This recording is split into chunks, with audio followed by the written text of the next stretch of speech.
राधे राधे। जय Shri Krishna to all investors. कैसे हैं आप सभी लोग? होपफुली आप सभी बहुत अच्छे होंगे। और आज के इस वीडियो में हम बात करने वाले हैं भारतीय एयरटेल स्टॉक का advance chart analysis. Purely supply और डिमांड के बेसिस पे स्टॉक को देखें तो काफ़ी नहीं, बहुत ही ज़्यादा मार्केट ऊपर उठ चुका है। स्ट्रक्चर आपको जैसे कि कोई जिराफ की लंबी गर्दन होती है ना, बिल्कुल वैसा सा दिखने देखने को मिलेगा। एकदम मार्केट बहुत ही अच्छा खासा बुलिश मोमेंटम में है। बट हमें उससे फ़र्क नहीं पड़ता। हमें देखना है कि मार्केट में हमें कहाँ से पुल बैक या फिर कहाँ से एक सेलिंग एरिया क्रिएट हो सकता है। उस चीज़ के बारे में हमें इस वीडियो में आज ऑब्जर्व करना है, राइट। और कैसे मैं ये सारी चीज़ें आप लोगों के सामने रख रहा हूँ, पेश कर रहा हूँ, उसको सीखने का ट्राई करना। कोई भी बाय या फिर सेल की रिकमेंडेशन नहीं है, ओनली फॉर एजुकेशनल के पर्पस पे मैं ये वीडियो आप लोगों के साथ शेयर कर रहा हूँ। तो देखिए, ये मंथली चार्ट आप लोगों के सामने ओपन है, भारतीय एयरटेल लिमिटेड। और क्योंकि स्ट्रक्चर एकदम से बहुत ही ज़्यादा बाइंग यहाँ पे क्रिएट हुई है, प्रीवियस में कोई भी एन डिमांड सप्लाई यहाँ पे यूज़ नहीं है, तो हम थोड़ा सा मार्केट के अंदर पीछे जो बॉटम जहाँ से मार्केट उठने का ट्राई करती है उसको समझेंगे पहले, एंड देन फिर हम जो है एंड के जो कंक्लूजन है वहाँ तक पहुँचेंगे। ठीक है, क्योंकि आगे का हम तभी प्रिडिक्शन कर सकते हैं जब हम पीछे मार्केट किस प्रकार से डिमांड सप्लाई को बैलेंस करते हुए चल रही है वो हमें निकालना होगा। चलिए बॉटम पे आ जाते हैं। देखिए, बॉटम में अगर हम यहाँ पे सबसे पहले देखें तो मार्केट ने अपने आप को बैंड करके ऊपर लेके गई थी। यानी कि अगर मैं यहाँ पे एक आर्क का फॉर्मेशन करूँ, क्योंकि मार्केट यहाँ पे आर्क का, क्योंकि एंगल पहले नेगेटिव था, उसके बाद मार्केट ने अपना एंगल स्ट्रेट किया, देन फिर पॉजिटिव में चली गई, है ना। तो आर्क में ऐसे ही तो होता है, पहले एंगल नेगेटिव होता है, देन फिर इक्वल, एंड देन फिर पॉजिटिव हो जाता है। आर्क का फॉर्मेशन करना है, इस प्रकार से ड्रॉ करेंगे, एंड देन इसको इस प्रकार से करेंगे। तो यहाँ पे ये एक आर्क की फॉर्मेशन हो रही है, और आर्क में भी मैं इस आर्क को यहाँ तक ही रखना चाहूँगा। अब क्यों मैंने इसको इस प्रकार से करा उसको ज़रा समझाता हूँ। क्योंकि आर्क में जो बेंडिंग कर्व लाइन है, इस बेंडिंग कर्व लाइन पे आप ऑब्जर्व करेंगे कि यहाँ पे मैक्सिमम कनेक्टिविटी पे आपको हैमर दिखेगा। क्या दिखेगा? मैक्सिमम कनेक्टिविटी पे आपको हैमर ही देखने को मिलेगा। यहाँ पे भी हैमर है, राइट। तो हम यहाँ पे हैमर से कनेक्टिविटी रिप्रेजेंट करते हुए इसको चल रहे हैं।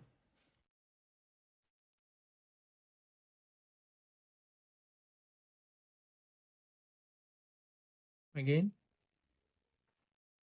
तो 1 2 3 4 5 6 पॉइंट पे यहाँ पे हैमर की कनेक्टिविटी आ रही है। इसी वजह से मैंने इसको इस प्रकार से ड्रॉ करा है।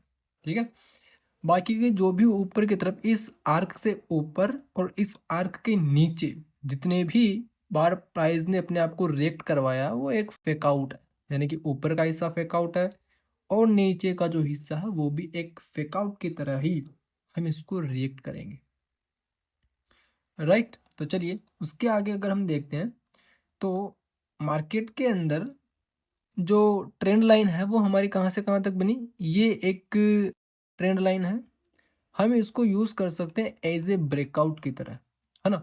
मार्केट यहाँ पे देखो, यहाँ पे आईएफसी कैंडल भी बनी हुई है, क्योंकि यहाँ पे एक रियल ब्रेकआउट आया है ना। यहाँ पे भी आया था लेकिन ये फेल हो गई। तो मार्केट में जब इस हिस्से का एक ब्रेकआउट बनता है तो हम क्या यूज़ करते हैं? सिंपली ब्रेकआउट डिमांड यूज़ करते हैं। और ब्रेकआउट डिमांड के बाद मार्केट अपनी डिमांड को कंप्लीट करने के बाद फिर से मार्केट जो है डाउन साइड में एक पुल बैक देती है। अब यही सबसे इंपॉर्टेंट हिस्सा है इस मार्केट के अंदर। मार्केट यहाँ पे क्या करती है? डाउन साइड में अपना एक पुल बैक क्रिएट करती है, राइट। इस हिस्से में एक चीज़ जो सबसे इम्पोर्टेंट है वो ये है कि मार्केट में जैसे ही मार्केट इस डिमांड को कंप्लीट करती है तो यहाँ पे भी हमारे पास एक टॉप एरिया है, यानी कि यहाँ से हमारे पास एक फिर से ब्रेकआउट डिमांड का यूज़ होगा, राइट। इसका लो पॉइंट यहाँ पे है, लो पॉइंट से यहाँ से हम अगेन ब्रेकआउट डिमांड यूज़ करेंगे। तो इस हिस्से के लिए फिर से मार्केट में हमारे पास एक क्या आ गई, ब्रेकआउट डिमांड यूज़ होती है। ठीक है, ब्रेकआउट डिमांड तब तक यूज़ होती है, तब तक हम उसको इम्प्लीमेंट करते हैं जब तक ये इस लो को ब्रेक नहीं कर जाती है। मार्केट जब तक इस लो को ब्रेक नहीं कर जाती है तब तक ये ब्रेकआउट डिमांड हमारे लिए एक्टिव रहती है। ध्यान रखना, कब तक हम एक्टिव रहती है ये चीज़ें, जब तक ये इसका लो ब्रेक नहीं करेगी तब हम समझेंगे कि ये ब्रेकआउट डिमांड थी नहीं, ये ब्रेकआउट ही नहीं था, राइट। तो ये हमारे पास एक रिवर्सल जोन है, और इस रिवर्सल जोन पे आने के बाद मार्केट ने अपने आप को जो है थोड़ा सा देखो एक प्रेशर बना है, बट मार्केट रिवर्सल जोन पे कोई भी रिवर्सल कैंडल जैसे कि कोई बीरी सिंगल फिंग, शूटिंग स्टार, इन्वर्टेड हैमर, ऐसा कोई स्ट्रक्चर नहीं बना। यहाँ पे एक इन्वर्टेड हैमर स्ट्रक्चर बना है, बट इसके साथ कोई भी इसको सपोर्टिव कैंडल नहीं बना पाई है, जिसकी वजह से यहाँ पे कोई भी हमें बीरिश पैटर्न देखने को नहीं मिला है। अब जब मार्केट में बीरिश पैटर्न नहीं देखने को मिला है तो मार्केट क्या करती है, अपने आप को ऊपर लेके जाती है और इसी हिस्से पे एक रीटेस्टिंग कैंडल भी बना देती है। रीटेस्टिंग कैंडल कौन सी है, ये वाली रीटेस्टिंग कैंडल है। ध्यान देना, अब बड़ी इंपॉर्टेंट चीज दिखा रहा हूं मैं आपको। यहाँ पे एक रीटेस्टिंग कैंडल आती है, इससे पहले मार्केट के अंदर इस वाले जोन पे सिमिलर कैंडल आई है, hanging man with bullish engulfing. ये दोनों ही ग्रीन कैंडल्स को कंबाइन करते हैं तो एक बिग बार बनती है, बुलिश एंगल्फिंग बनती है। तो hanging man with bullish engulfing हमें एक स्ट्रक्चर, एक पैटर्न पकड़ में आया है जो कि मार्केट का चेंज ऑफ करेक्टर बन गया है। ये क्या बन गया है, मार्केट का चेंज ऑफ करेक्टर। अगर मार्केट को इस हिस्से को तोड़ती है तो फिर मार्केट नीचे गिरने के बहुत ज़्यादा चांसेस होते हैं। ठीक है, तो ये हमारा क्या बन गया, change of character, hanging man with bullish engulfing. Candle का नाम ध्यान रखिए, hanging man with bullish engulfing. समझ में आ गया। अब क्योंकि यहाँ पे रीटेस्टिंग हुई है तो हम क्या करेंगे, यहाँ पे इसे डबल कर देंगे, क्योंकि कोई भी बीरिश पैटर्न नहीं है ना। इस हिस्से पे क्या हमें कोई बीरिश पैटर्न मिलता है, नहीं मिलता है। जब नहीं मिलता है तो हम क्या करेंगे, इसको फिर से डबल। जब तक बीरिश पैटर्न नहीं मिलेगा तब तक हम डिमांड को जो है डबल करते चलेंगे।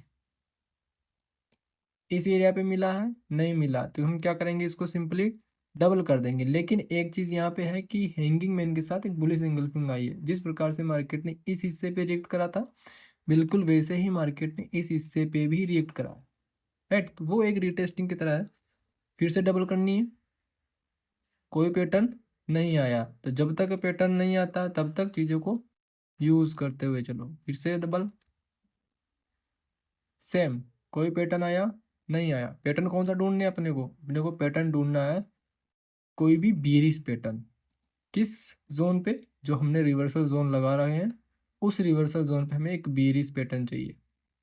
क्या यहाँ पर आया, क्या यहाँ पर आया, यहाँ पर भी बेरिश पैटर्न नहीं आया। और जब बेरिश पैटर्न नहीं आ रहा तो हम क्या करेंगे, डिमांड को डबल डबल डबल करते हुए चलेंगे, राइट। अगेन मार्केट को, क्योंकि हम ब्रेकआउट डिमांड का यूज करें, क्योंकि प्रीवियस में कोई बड़ी सी एन डिमांड एन सप्लाई नहीं थी ना, इस वजह से। अभी भी कोई भी बीरिश पैटर्न नहीं है, तो जब तक बीरिश पैटर्न नहीं है हम इसको डबल करते हुए चलेंगे। अभी इस हिस्से पे ये जो एंडिंग हिस्सा हमारे पास बना है, एंडिंग पोर्शन बना है, इस पोर्शन पे अभी तक मार्केट आ चुकी है, लेकिन इस हिस्से पर भी कोई भी बीरिश पैटर्न हमें देखने को नहीं मिल रहा है। अब जब तक बीरिश पैटर्न नहीं मिलेगा हम क्या करेंगे, इसे डबल करते हुए चलेंगे, राइट। फिर से अगेन इस हिस्से पे, और अगर इस हिस्से पे, इस रिवर्सल एरिया पे हमें बीरिश पैटर्न मिलता है तो फिर मार्केट में सप्लाई क्रिएट होगी। इस ही चीज का अपने को हमेशा ध्यान रखते हुए चलना है। अगर आप होल्ड कर रहे हैं तो हमें इस चीज पे ऑब्जर्व करते रहना है हर महीने की कैंडल पे। उसके बाद हम देखते हैं कि अगर मार्केट के अंदर बाइंग है तब तो ठीक है, हम होल्ड कर रहे हैं। लेकिन अगर सेलिंग आती तो वो कितनी आएगी, उस पर भी जरा थोड़ा सा डिस्कस कर लेते हैं। देखिए, चेंज ऑफ करेक्टर हमारा सबसे आखिरी चेंज ऑफ करेक्टर कहाँ पे है, सबसे आखिरी चेंज ऑफ करेक्टर है यहाँ पे, इस हिस्से पे। इस हिस्से को तोड़ने के बाद मार्केट रिवर्स हो जाएगी, लेकिन स्टॉक मार्केट में जैसे कि कोई भी चेंज ऑफ करेक्टर होता है तो उसके टूटने के चांसेस बहुत बहुत कम होते हैं, क्योंकि मार्केट हमेशा, स्टॉक मार्केट हमेशा ग्रो अप करना चाहती है। ठीक है। तो हमारे पास बहुत सारा एरिया बचा हुआ सेलिंग के लिए। अब कितनी सेलिंग क्रिएट हो सकती है उसके बारे में थोड़ा सा डिस्कस करें।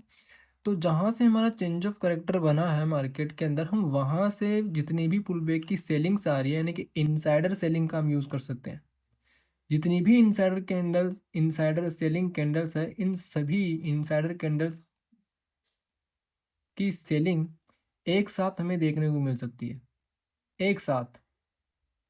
ठीक है। वही हमारी मेजर सप्लाई हो सकती है, क्योंकि प्रीवियस में कोई भी शार्प सेलिंग हमें देखने को नहीं मिल रही, तो हम यहाँ पे इनसाइडर सेलिंग का यूज़ करेंगे। तो इतनी क्यूएफएल के साथ हमारी मार्केट गिर सकती है। अब वो एरिया कौन सा का, वो डिपेंड करता है कि जो रिवर्सल जोन हम बना रहे हैं उस रिवर्सल जोन पे कैंडल सेलिंग क्या आनी चाहिए। जैसे कि बेरी सिंगल्फिंग हो गया, शूटिंग स्टार हो गया, हैंगिंग मैन, इस प्रकार की कैंडल्स अगर आती है, अगर इस लेवल से आती है तो फिर मार्केट यहाँ तक का टारगेट प्रोवाइड करवाएगी। और अगर मार्केट में ऊपर के लेवल से आती है तो फिर मार्केट हमें यहाँ तक का लेवल प्रोवाइड करवाएगी। राइट। इसमें एक और इम्पोर्टेंट चीज़ है कि मार्केट अभी इस हिस्से तक तो आ ही चुकी है। अगर मार्केट का 50% हिस्सा यूज़ होता है और यहाँ पे भी अगर बियरिश पैटर्न आता है तो भी फिर मार्केट जो है अपने आप को इस हिस्से से नीचे गिरा सकती है। जैसे कि ये जो हिस्सा बना हुआ इस हिस्से से नीचे गिरा सकती है। तो हमें कुल मिलाकर के क्या चाहिए, एक बियरिश पैटर्न चाहिए जो कि अभी तक मार्केट में आया नहीं है। अब कौन सा बियरिश पैटर्न आ सकता है उसके बारे में जरा डिस्कस कर लेते हैं। तो ये बहुत डीप की चीज़ मैं आप लोगों को बताने वाला हूँ, इसको ध्यान से समझना। आखिरी पार्ट है लेकिन सबसे इंपॉर्टेंट पार्ट है। देखो मार्केट के अंदर यहाँ पे एक पैरासाइटिक इफेक्ट भी लगेगा। देखो यहाँ पे मार्केट में उठाने का स्ट्रक्चर क्या था, एक shooting star with bullish engulfing, लेकिन ये चेंज ऑफ करेक्टर नहीं है, ध्यान देना, है ना। यहाँ पे भी ये कैंडल बनी है shooting star with bullish engulfing, है ना। यहाँ पे भी शूटिंग, यानी कि गिराने वाला पैटर्न है। ये शूटिंग स्टार जो है ये गिराने वाला पैटर्न होता है, लेकिन मार्केट को ये अभी उठाने का ट्राई कर रहा है, करेक्टर बना रहा है ये एक, बट चेंज ऑफ करेक्टर की तरह काम नहीं कर रहा है। यहाँ पे भी बना था ये हिस्सा, और अगर आप इधर ढूंढोगे तो मार्केट में इस जोन पे भी ये बनी हुई, बट ये सुपीरियर नहीं है ना। यहाँ पे कहीं पे भी सुपीरियर नहीं है। और सबसे बॉटम पे भी ये स्ट्रक्चर बना हुआ, बट ये सुपीरियर कैंडल के साथ नहीं आया। इस रीजन में अगर बॉटम पे सबसे पहले उठाने का काम अगर ये कैंडल कर जाती ना, तब तो हम इसको चेंज ऑफ करेक्टर कर सकते थे, बट क्योंकि इसने उठाने का काम नहीं किया। अब आप कहोगे कि सर ये उठा बॉटम पे तो है, लेकिन ये इन्फीरियर है ना, सुपीरियर नहीं है। सुपीरियर कौन है यहाँ पे, सुपीरियर है आपका हैंगिंग मैन, है ना। सुपीरियर ये है, सुपीरियर वो नहीं है। इसी वजह से हम इसको एज ए करेक्टर की तरह काम नहीं करा सकते, एक चेंज ऑफ करेक्टर की तरह यूज नहीं कर सकते, लेकिन इसको हम पैरासाइटिक इफेक्ट के अंदर डाल सकते हैं। अब कैसे हम इसको पैरासाइटिक इफेक्ट में डाल सकते हैं, क्योंकि ये ट्रेंड रिवर्सल कैंडल बन सकती है। कैसे, देखो मार्केट के अंदर टॉप पे आती है, गिराने का काम करती है, लेकिन गिरा नहीं पाती। यहाँ पे मार्केट में ये टॉप पे आई थी, टॉप पे आई थी, साथ में एक बीरिस कैंडल भी बनी थी, बीरिस कैंडल भी बनी थी, लेकिन इसका लो ब्रेक नहीं हुआ। ये बहुत इंपॉर्टेंट चीज़ थी जिसकी वजह से मार्केट नीचे नहीं जा पाई। इसका लो ब्रेक नहीं हुआ। अगर इस कैंडल का लो ब्रेक करता तो फिर ये मार्केट नीचे जा सकती थी। हमें ऐसी ही सिचुएशन चाहिए इस रिवर्सल जोन पे, हमें ऐसी ही सिचुएशन चाहिए इस रिवर्सल जोन पे कि हैंगिंग मैन क्या है यहाँ पे, शूटिंग स्टार बने। इसको क्रिएट करके दिखाता हूँ मैं कि इस एरिया पे मान के चलते मार्केट आई हुई है, तो इस एरिया पे क्या बनना चाहिए, हमारे पास एक शूटिंग स्टार बनना चाहिए। कैसे, ये बनना चाहिए अपने पास इस प्रकार से, शूटिंग स्टार बन गया मान लो। उसके बाद हमें क्या चाहिए, एक और रेड कैंडल चाहिए। ठीक है, हमें क्या चाहिए यहाँ पे, एक रेड कैंडल चाहिए। रेड कैंडल बनी हुई है, तो इस प्रकार से हमें यहाँ पे एक रेड कैंडल एक और मिल गई। अब इस रेड कैंडल में मान लीजिए ये इसकी विक बनी हुई है, बीच में इसकी विक है, और इसका लो पॉइंट है यहाँ पे, इसका लो पॉइंट है यहाँ पे। तो मार्केट को क्या करना है, अगली कैंडल अगर मार्केट इसका लो ब्रेक कर देती है, मान लीजिए मार्केट इस प्रकार से आगे मूव कर जाती है, या फिर एक और कैंडल यहाँ पे बन जाती है इस प्रकार से, देन फिर इसका बहुत बहुत ज़्यादा चांसेस होगा मार्केट के अंदर सेलिंग के क्रिएट होने का।